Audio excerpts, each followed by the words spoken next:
Now we have Brother Bala to subside our thirst for constant peace and happiness in our everyday life.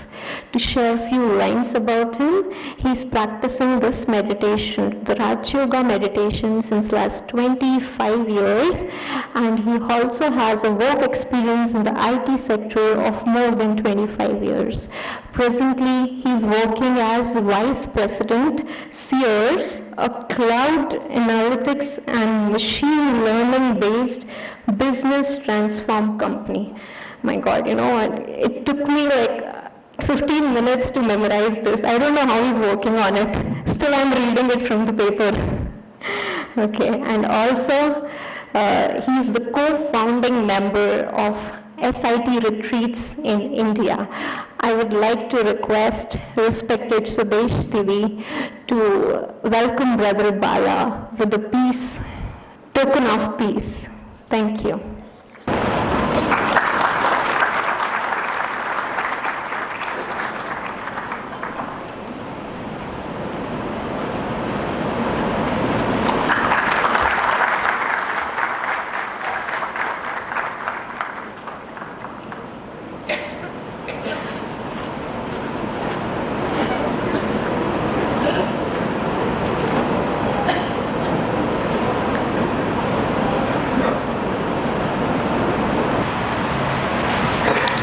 Well, at Brahma Kumaris, before we start anything important, we start with a couple of minutes of meditation, which can bring us back to the present. Are you ready? Shall we do that? Very good. Sit straight. Have your back well supported. Both feet firmly on the ground. Don't fold your arms. Put your pens, papers aside. I promise they won't go anywhere. And if you're comfortable with open eyes, that's fine. If you want to close your eyes, you can close your eyes. Take a deep breath.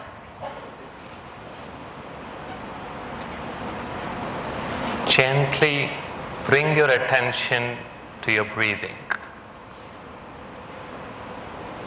Breathe deeply and slowly. As you breathe in, observe the muscles of your stomach expand.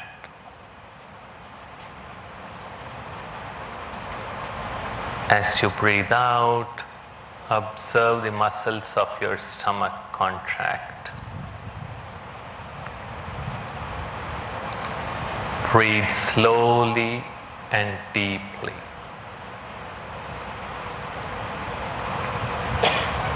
Even if your mind goes elsewhere, acknowledge the thought, ignore it, and bring your attention back to your breathing.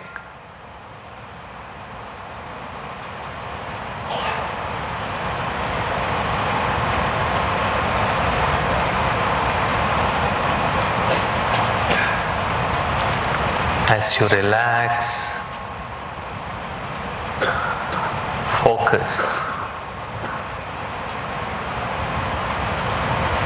Listen to the hissing sound of the AC.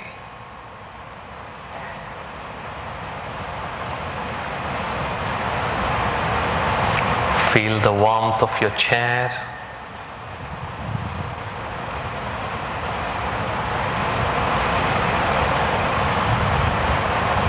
And relax yourself.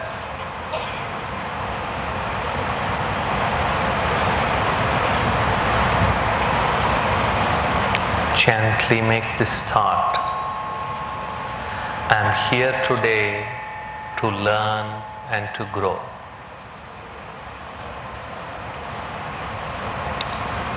Let me focus.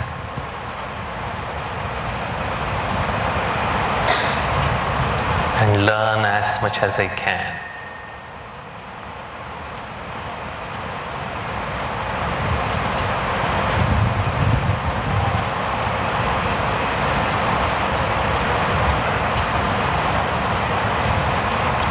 Gently rub your palms and wipe your eyes.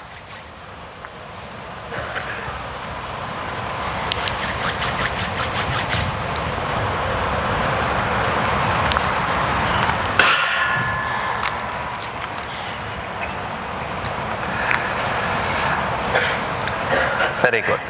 How do you feel now? It's taken us less than 60 seconds and you can see the change. Now this is the first tool, this is the first technique you are going to learn today, which you have already done. Before you start your day, as soon as you go to your office, do not bang on your keyboard. Just sit there, relax, take 60 seconds and plan your day. Just look ahead, note down the important things that you have to do and then start. Is that possible? Is that difficult? And see the change it brings in. And today we are talking about moving fast forward, and in the world outside,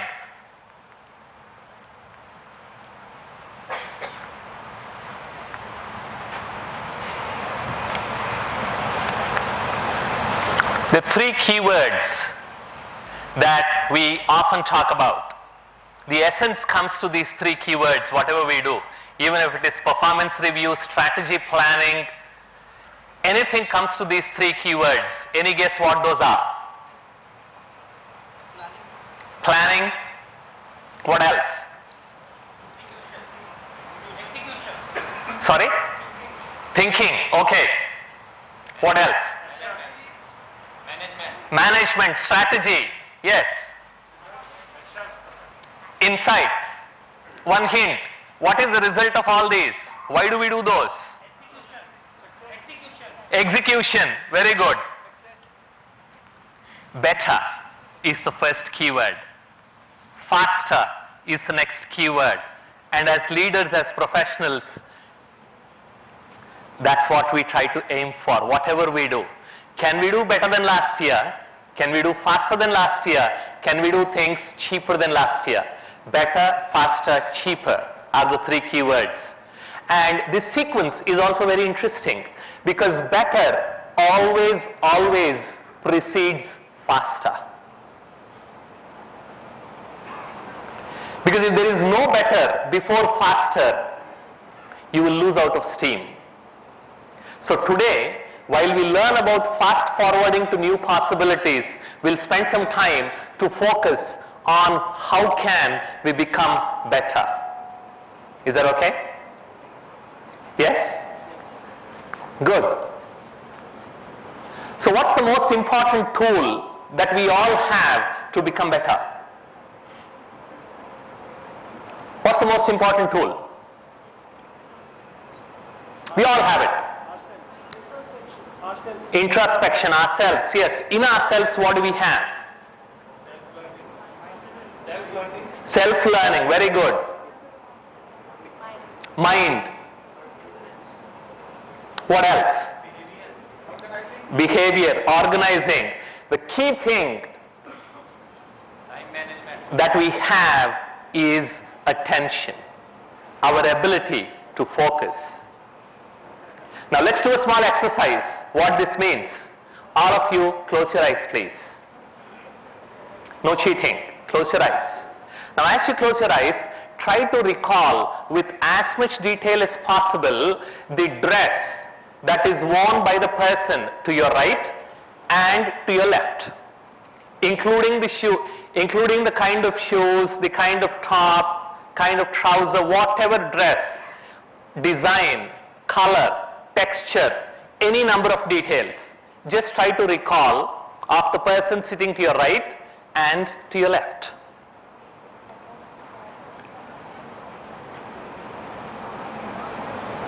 Yes, now gently open your eyes and check. How many you were able to recall? 100%? All 100% details? 75%? I see a couple of hands. 50%? I see more hands. Good. 25%? Many more hands. Okay. Now what's the difference? What's the difference? Because when there's a difference between seeing and observing, hearing and listening, and the key is attention. When you pay attention, information gets registered. Without attention, we just go through the world. And today, we'll discuss a lot more about this attention. Is that okay? Are you game for it? Yes. And brain is a fantastic filter. Attention is its gate. What gets inside our brain is dependent on what you focus on. You agree with that? And what gets inside the brain is what becomes my experience. So minute by minute, based on where I am focusing my attention on, I am creating my experience. And wherever my attention goes, that's where energy flows. Agree with that? And wherever energy goes, that's where life grows, whether it is positive or negative.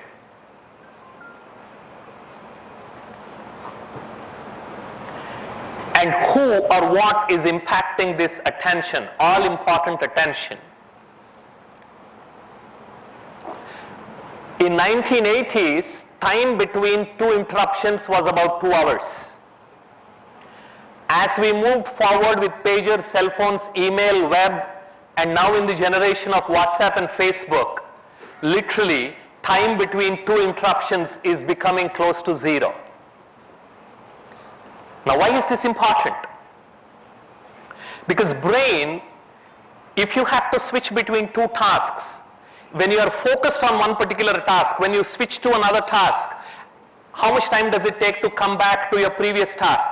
Will you come back immediately or will it take some time? Yes, it takes some time because that's brain's characteristic. We call that as switching penalty. When you switch between a couple of tasks, for you to regain your focus onto the previous task, you have to pay switching penalty. That's how the brain is. It's not a bug, it's a feature. But when you keep switching between the tasks, all your energy goes in paying switching penalty. And there's very little energy left to do the actual task. That's why that frustration, that's why that anxiety. Now to give you an example closer home so that we can relate to it, why is this such a big problem? Assume you put the cooker on the stove, you put the water, put the rice, but every few minutes switch the flame off. You get a message, switch the flame off. Read the message, then you switch it on. You get a Facebook alert, switch the flame off. Read it and again switch it on. What will happen? Will the rice get cooked? Will it take longer or shorter time? Will it be more effective or efficient? Will it actually complete? And sometimes when we get some distraction, we forget to come back and switch on the flame itself and then assume the food will be cooked. Nothing happens. That's exactly how we are impacting our attention by willfully distracting ourselves. The food never gets cooked because we need flame that is constant in order for the food to get cooked. Similarly, in life, if we want to do something or become something, we need our attention uninterrupted. If you keep interrupting it, if you keep slicing and dicing it, you will never be able to do what you want to do. Now, why is this paying attention important? In little more detail.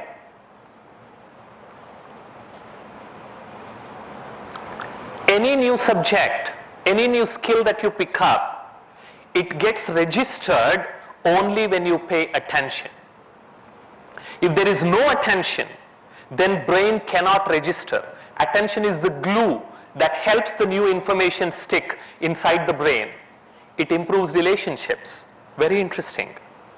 How does attention improve relationships? Have you ever thought about it? Love at its heart is respect. And respect at its core is the attention I receive from the other person. When the other person doesn't give me their attention, then I will never experience that respect. Because when I pay attention, when the other person pays attention to me, I feel understood. I feel respected.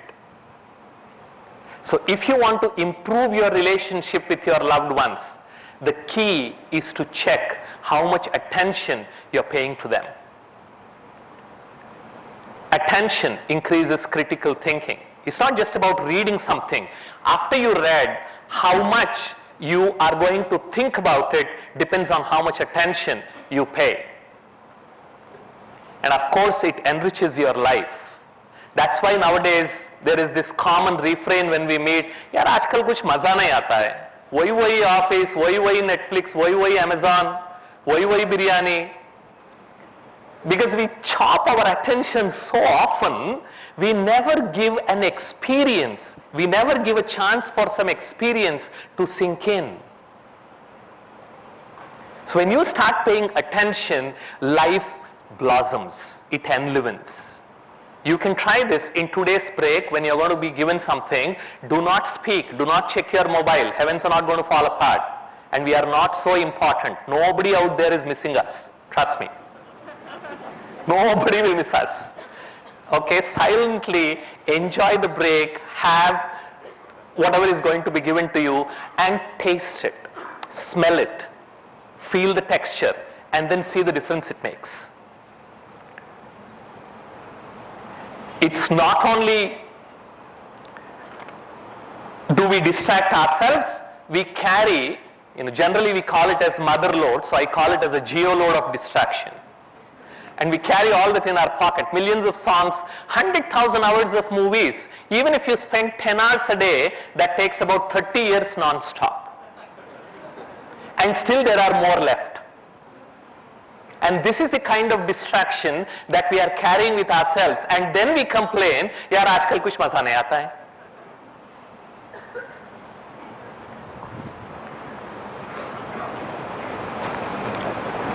Now, why this happens? In this process, we need to learn about one very important characteristic of the brain. When you do something repeatedly, corresponding to that activity, your brain starts forming neural circuits. And that capability of the brain to change itself is what we call as neuroplasticity. It's this neuroplasticity that helps us make habits, that helps us in making that thing which we repeat easier with each next repetition. Take an example.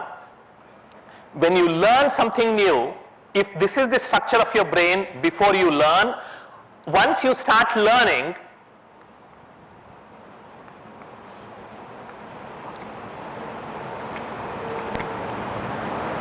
now watch what happens. Once you start learning, what's the change? Neurons form more thicker connections. And when they form more neural connections, that's when we say the learning gets registered. And these connections don't form without attention, because attention is the glue. And neuroplasticity helps make the next repetition more and more easy. And as a result, the more you surf, the more surfing becomes addictive. The more you use your mobile, the mobile attracting you. Initially, you attract the mobile, and now we have reached a stage where the mobile is going to attract us. That's what is pulling our attention. That's because our brains are physically changed because of that constant repetition of checking the mobile. And this is what gives rise to addiction. Now let's watch this. It is not uncommon that in South Korea teenage video gamers put on diapers. This way they avoid losing points by going to the bathroom.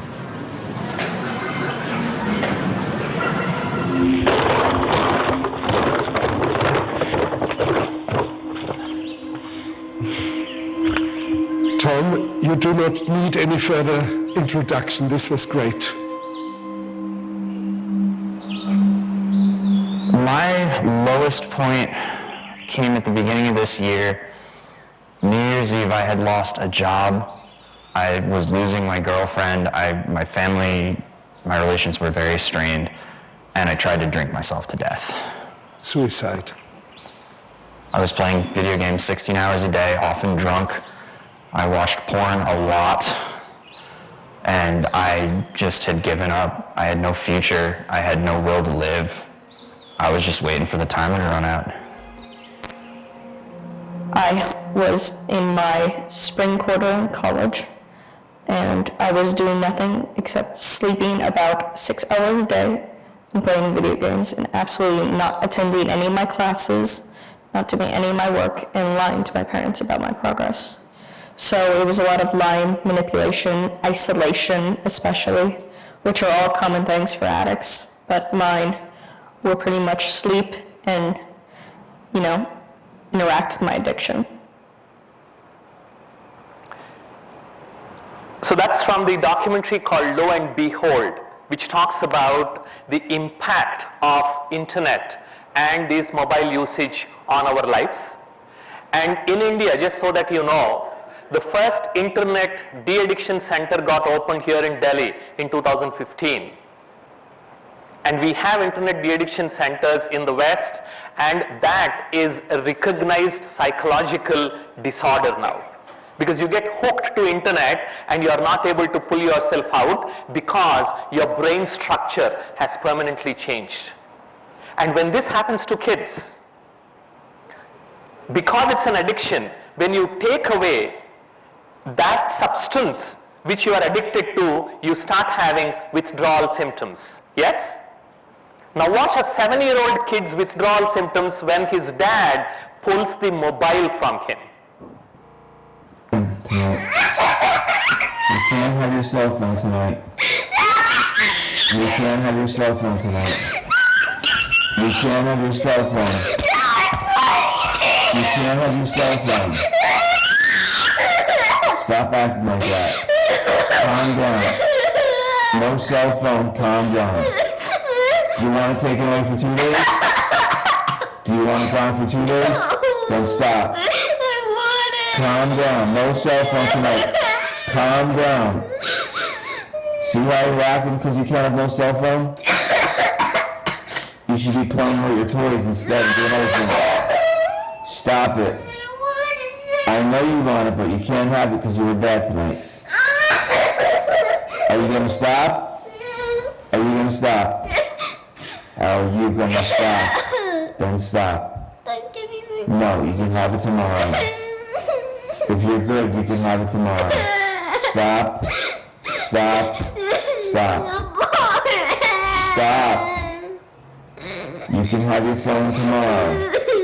You can't be thrown with a phone withdrawal addict with syndromes. Stop it. You're addicted to that phone. You gotta stop. You want to stop recording me? This is Lucas and his phone withdrawal. Stop it. Stop it. This is withdrawal from a cell phone from a 7-year-old. That's why cell phones are poisonous. Knock it off. Knock it off. Then sit down and be nice. Sit down and look how you're acting over a cell phone. Knock it off. Are you going to stop? Then calm down and stop. I want to go downstairs. Calm down and stop. Stop. Calm down and stop. Enough now. Do you hear me? Are you done?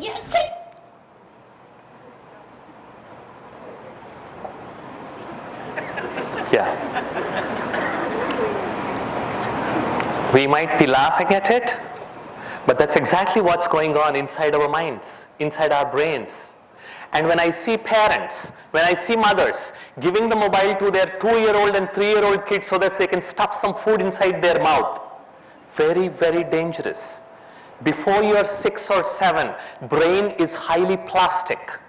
Whatever changes you're putting inside, they become almost permanent. And that's when kids start getting addicted even faster. And we don't seem to understand what havoc these mobiles are wrecking on our physical and psychological health, which we will explore in a little more detail as we move forward. And how many parents have that kind of attitude who are sitting here? Check yourself. When your kid is crying and he wants the mobile phone, यार दे दो ना यार, बेकार नहीं, उसको उतना रुलाते क्यों, दे दो, कुछ नहीं होने वाला है. And you saw that. Because then very soon we are going to have a generation of living zombies whose attention is chopped off, who cannot focus, who are hyperactive, who are anxious because they are addicted at a very young age. Now, how does attention impact our work?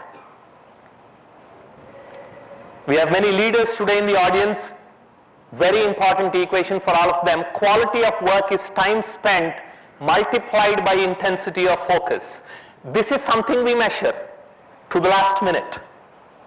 We have excellent systems, but this is something we have no clue about.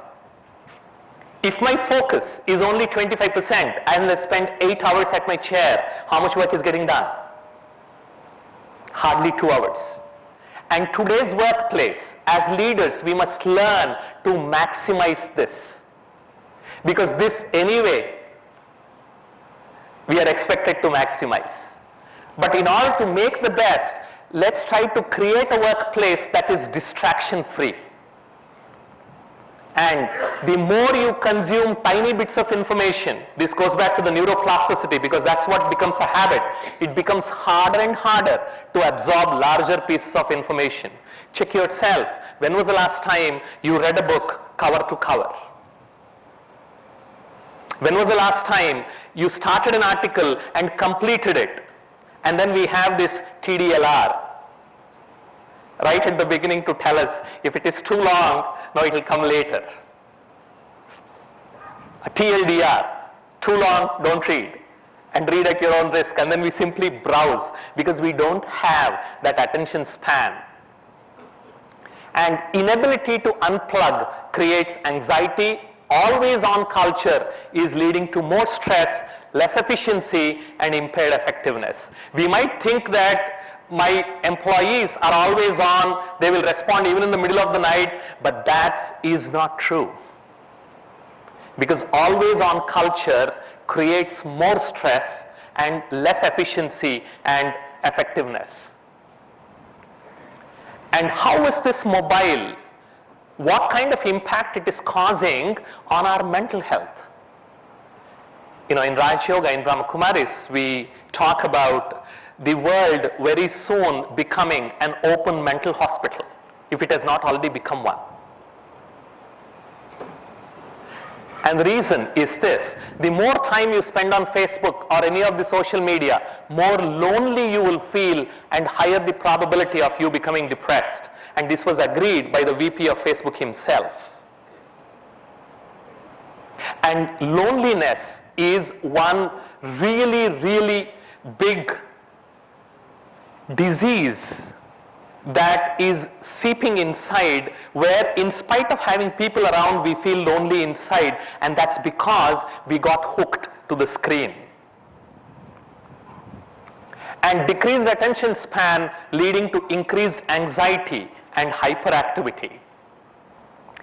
Increased mobile usage linked with higher rates of depression and suicide among teenagers. It's happening as we speak. And increased social media usage linked with lower self-esteem. When was the last time when you were really in bad mood, you are feeling really horrible, you took your selfie, uploaded on Facebook and say, yeah, I'm feeling really bad today? When was the last time? When was the last time your friends did it? We don't do that. We always try to put our best. And when these teenagers getting hooked onto the Facebook, when they see only happy faces of their friends, they feel that they are the only ones who feel sad. So the primary pain is feeling sad, and the secondary pain is, I am the only one who's feeling sad and the whole world is happy. So that's even worse. So the guilt generates more pain. And that is leading to lower self-esteem. And it's not only on the psychological health, even on the physical health, how the mobile is impacting. we have new E diseases now, or maybe I should call new M diseases or I diseases, pick your word. We have cell phone elbows like tennis elbow, and we have cell phone wrist, and we have text claw and text neck. Those who text a lot, and if you see the default mode in which we catch our mobile is we bend our neck. When you are straight, your neck puts about 6 kgs of weight. Your head puts 6 kgs of weight on your neck when you're straight like this. With each additional degree, the amount of weight that you put on your neck increases. When you do it at 60 degrees, your head is putting 30 kgs of weight on your neck. That's why after a lot of reading and texting and all that, is what we do. And that, if we don't control, that's what we call as text neck. And if we don't control, if we continue to do that, that's what leads to all sorts of problems. And we'll see some more. The blue light that comes from the screen impacts our sleep and sleeplessness. And the less quality of sleep is one of the major issues that is causing a lot more lifestyle diseases. Alzheimer's, Parkinson's, high blood pressure, diabetes, heart attack, all these, today it's known that one of the important causes is lack of good sleep. And what's the last thing we do before we go to sleep? And what's the first thing we do as soon as we wake up?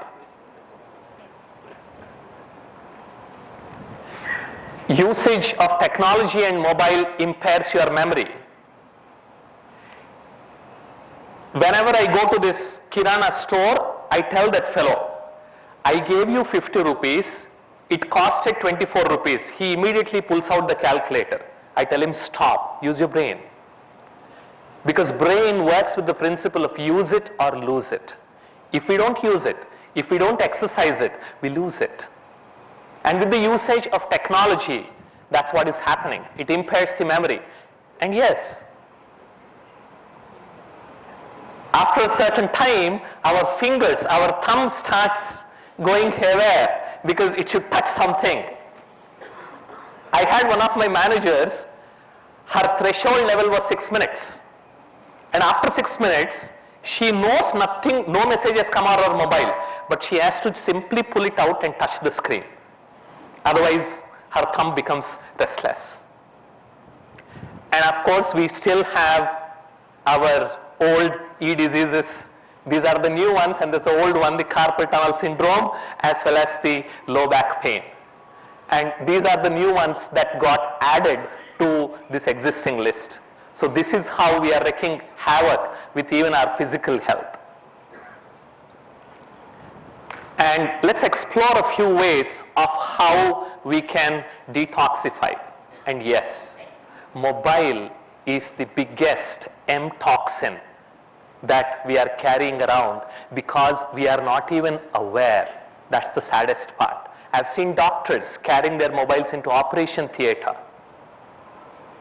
And now, mobile has not only become a part of our life, it's become a part of our body. Even into the bathroom, we carry it as if we are going to miss something. That false sense of ego, and couple that with the neuroplasticity and the addiction, you can see the attachment the mobile has created. And it is so true now. There are many people who cannot sleep if they do not have their mobile on their chest. Yes. And for them, there are things available, empty iPhone cases made of wood. So you keep it in your pocket, you get that false sense of satisfaction or that I have my mobile with me, and only then you can sleep. Yes, it is. It's happening, I'm not joking.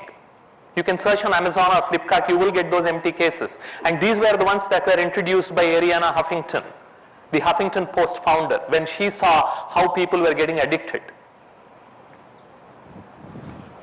And the first reason that we use our mobile and we say that we want to keep it on at night is because we want alarm clock. Buy an alarm clock. It hardly costs 210 rupees. If you buy an Orpat alarm clock, it will cost you 210 rupees. Bless yourself one, today when you're going out, just buy that clock. Don't use your mobile, because that's the worst thing that we all do. And do not touch your mobile at least for 1 hour after you wake up. I'm going to ask you to commit a lot of digital sins and digital blasphemy today. Okay? Something is not palatable, but if you want to save your life, if you want to be there for next few years hale and healthy, this medicine is required.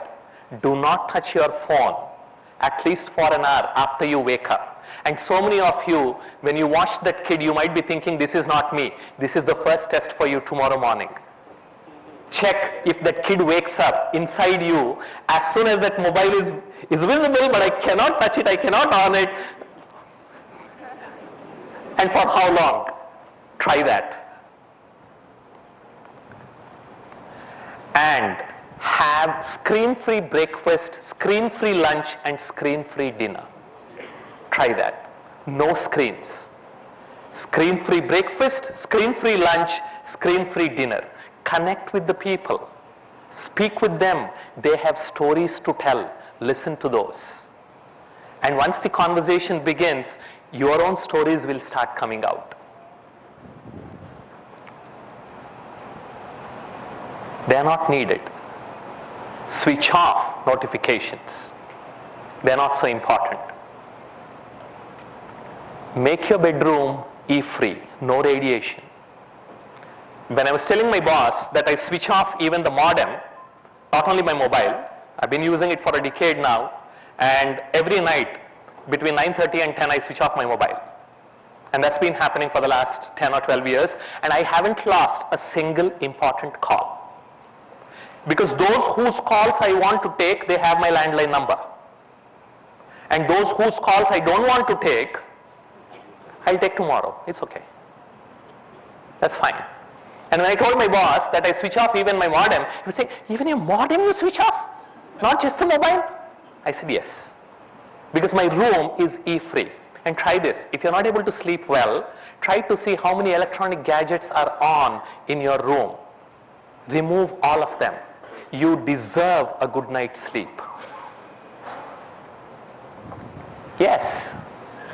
Recent research shows fasting is good for health because it has anti-cancer properties. It's true. That's the latest research. So now, what you can do to detoxify yourself is once a week do mobile fasting at home, all of you. And then check how many times that kid inside you wakes up. Encourage, meet with each other at home, go out, do not touch your mobile once a week. Possible? Or when I mean once a week means one full day. We are very intelligent.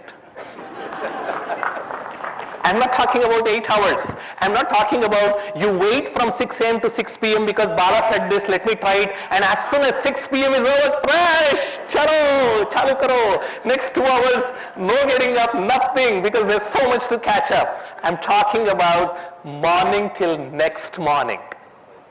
One full day's mobile fasting. And stay away from mobile at least for an hour. 2 hours is preferred. If you can do 2 hours, fantastic. If you cannot, at least for 1 hour. And trust me, these are difficult only because we have not reminded ourselves what havoc they are wreaking with our lives. Today should be the wake-up call. Remember this principle. Mobile mera hai. I am the boss, not my mobile. Remind yourself, reclaim your sovereignty. You are the master. Mobile is there to serve you. You are not there to serve your mobile. Reflect on this today. Now, sit back, close your eyes. Just review your livelong day, a typical day, stopping at every place wherever you use mobile. And then ask yourself, while you review, is that required? Just review.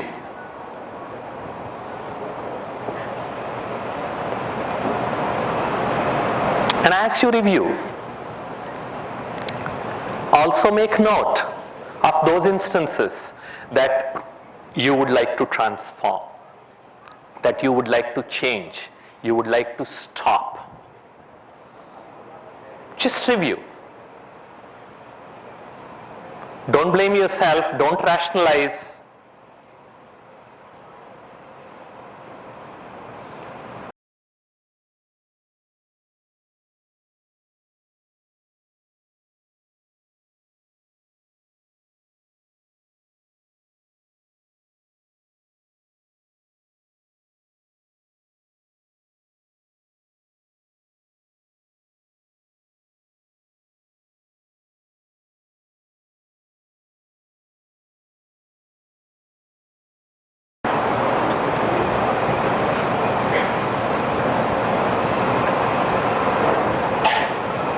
Gently open your eyes. How many of you think that there is at least one positive change that you can make starting now with respect to your mobile usage? One positive change. And now, here again, very good. Give yourself a big hand.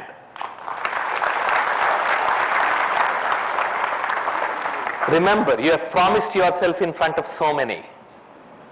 And one more insight. The same neuroplasticity that made us addicted to our mobile phones comes to our rescue. Any new habit that you begin starts creating new neural circuits inside the brain within 1 week of practice. Just 1 week. And there are observable physical changes inside the brain with just 8 weeks of practice. So all the necessary biological infrastructure that is required for our spiritual, mental and physical growth is available within this body. We just have to use it. Remember this, keep practicing, because when you practice, this new habit, this new positive activity you're doing becomes your habit. Initially, it will be difficult. For the last 30 minutes that I've been speaking, did I ever use the word easy? It's not. It's simple.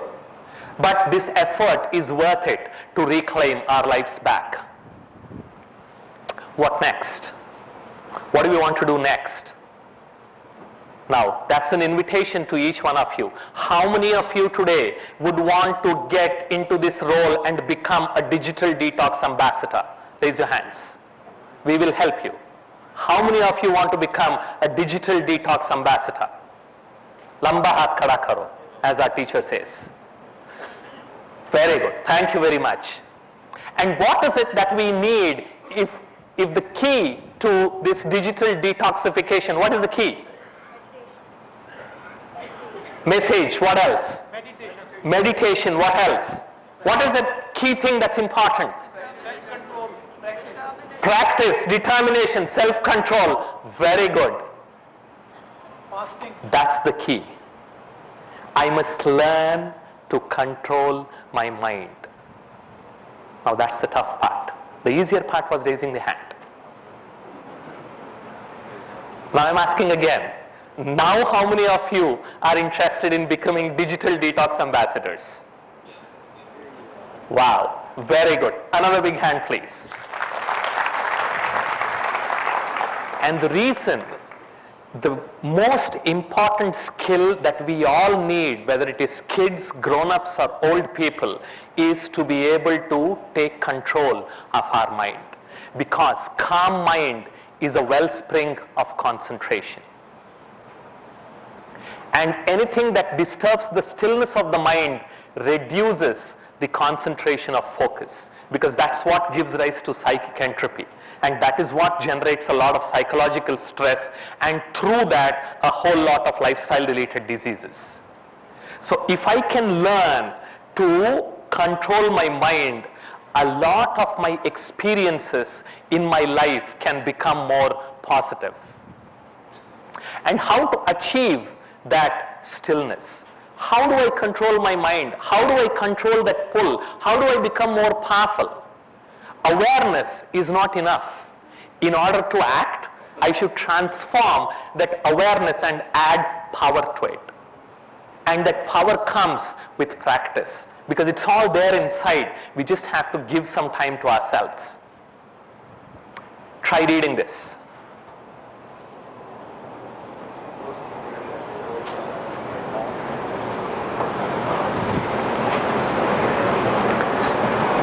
Okay, I won't prolong your agony. Read that.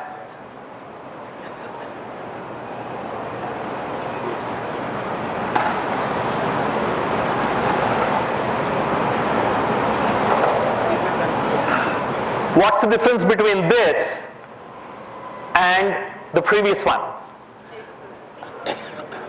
I haven't changed a single letter. Can you just go back? Yeah, this one, what's the difference? I haven't changed a single letter. But which one is easier? This one or next please? Next please.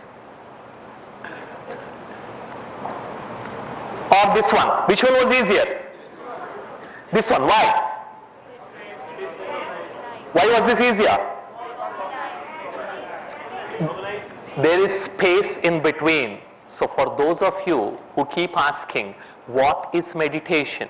Meditation is adding that little bit of space in our life so that the clarity increases, stress comes down, and the amount of effort that is required also is reduced. You are doing exactly the same thing. It's exactly the same text, but I add a little bit of space. That is meditation.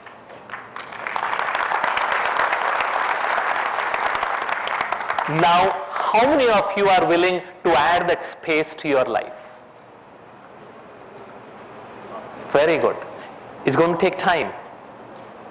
Away from your mobile. So please be advised, now raise your hand. It's going to cost you. Very good. Give yourself a big hand, please, again. Fantastic. And the reason why we need to give the time is because meditation is like servicing your mind. Almost all of you must be having your vehicles. When you drive your car or scooter without servicing, what happens to it? It breaks down at the most opportune moment. It's exactly the same thing with this vehicle. And when you service the vehicle, do you tell the service guy, यार मैं बहुत busy हूँ, गाड़ी चलाते रहूँगा तू service कर? Is it possible? Can you do that? And does the servicing happen in your home or it happens in the service center? Yes. So the Brahma Kumaris meditation centers are the service centers for our mind. So you go there, learn the meditation and start servicing your mind. Otherwise, we are already seeing the signs of breakdown. Yes or no? Once in a while the smoke comes out, the sound changes, smell comes out. All these are what? These are the signs of the machine inside that is breaking down. And meditation is attention training. The more you practice meditation, the more you learn to calm yourself down, the more you are able to increase your attention. Because brain is like a muscle. The more you exercise, the stronger it becomes. And meditation is conscious generation of positive, powerful, uplifting and elevated thoughts. Because if we just sit like that, we only think negative or waste. But when we sit in meditation, we consciously generate positive thoughts. And why are all these important? Because positive, powerful, uplifting and elevated thoughts, they help us to, next please, think less, think slow and think better. That's the key. That is what empowers our mind. And meditation is the means to think less, to think slow and to think better. And one more thing, those of you who are really interested in living a long life, I'm going to share one secret with you. Those who think fast, age fast. And this is known for ages. Those who think fast and those who think more age fast. And if you want to live long, healthy life, learn to think slow, learn to think less. Have you ever seen when you are not finding your charger and there is only 1% charge on your mobile, and then your grandmother is looking at you running away like a headless chicken, and then she wonders what has happened? आप नहीं जानती हो, charger नहीं है. See the difference. Those were the ones, or those were the people who had their priorities straight, and that's where they never thought more or they never thought fast, and that's why they were able to live that longer. Yesterday's 60 is today's 40, because everything is getting fast forwarded, and that's where Raj Yoga meditation comes in. Raja means becoming the king, reclaiming your sovereignty over yourself, learning the ability to control your mind. And how do we do that? Through yoga, that is union with the Supreme. In two simple terms, that is what Raj Yoga meditation is. So it helps you, that yoga which helps you to become self-sovereign again so that I can regain the control on my mind, is Raj Yoga meditation, which is taught by Brahma Kumaris. And when you start practicing meditation, like every activity, meditation also has some very interesting changes that happen inside the brain. Now that's what is a picture of the brain. When you start meditating, this part of the brain we call as a frontal lobe, that is this part. Okay? This is what makes us human, helps us analyze, do some abstract thinking, make decisions. And this is where a lot of thinking goes on. This is what we call as thinking brain. That's why when you think a lot, where does it heat up? And when you meditate, the activity in the frontal lobe goes down. That means you start thinking less and you start thinking low. And another area, what we call as thalamus, that's the gatekeeper of senses. How does meditation improve concentration? Because there's a lot of sounds that are coming in the environment, but the brain does not process them. Because that which you don't register does not become a part of your experience. Listen to the hissing sound of AC. It was always there, but when you put your attention, it became a part of your experience. So meditation helps you to govern your experience. So practicing meditation has a proper science behind it. And what are the benefits? There are cognitive benefits. It improves attention, it sustains concentration. Behavioral benefits, it promotes empathy, and it fosters altruistic love. You would want to give something back. Emotionally, it reduces anxiety, improves impulse control. And on the physical health front, it reduces chronic pain, combats eating disorders, and it also reduces the chances of getting depressed. And there are so many benefits which comes at zero cost. The only cost is a few minutes of your time. And that most of us don't have. Today is the time for you to decide if you're going to give time to yourself for yourself. So now we heard about meditation, about ability to control the mind. Are you ready to do a few minutes of meditation? Very good. Sit straight.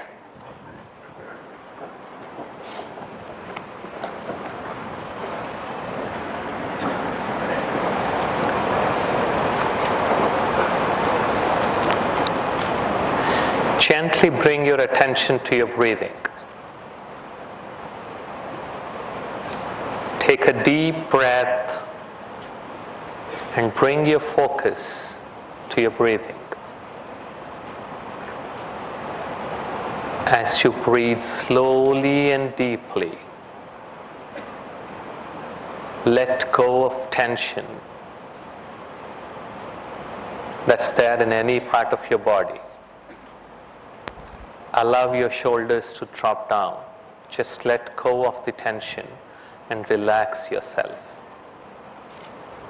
Breathe slowly and deeply and relax yourself.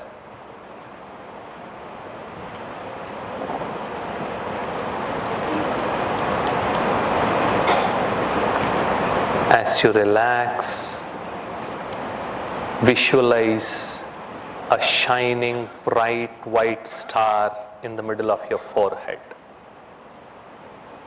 Visualize a shining bright white star in the middle of your forehead. This shining star is spreading the rays of peace and relaxation to all parts of your head, to your neck, to your shoulders, to your hands, to your chest, to your back, to your stomach. As these white rays of relaxation and peace cover the upper body, every single cell of your upper body is shining white, is radiating white rays of peace all around. As the white rays of peace pass from this shining bright white star from the middle of your forehead, they pass through your upper body, they pass through your legs, through your feet and through your toes. Now through your mind's eye, you are able to see yourself as a being of light. Feel it.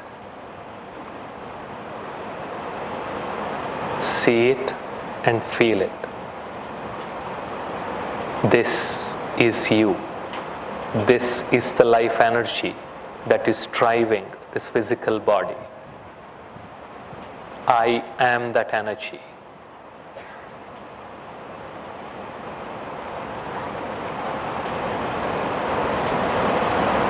And as you experience yourself as a being of light, gently make this thought: I am peaceful.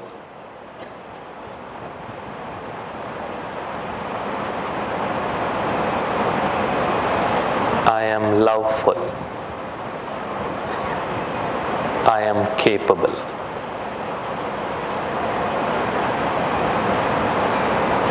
I am peaceful. I am loveful.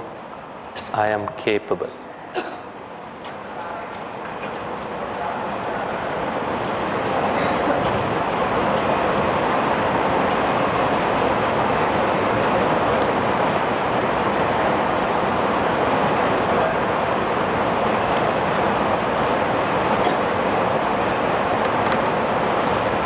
Gently rub your palms and wipe your eyes.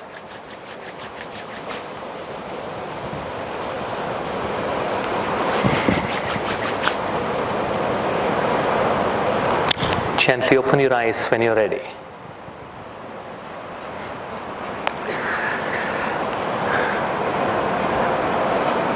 Was that difficult? Was that difficult?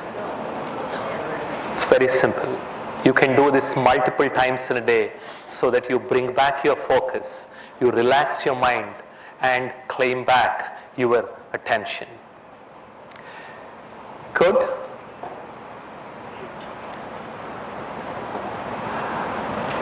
Well, I guess that's all I have for today. Thank you very much.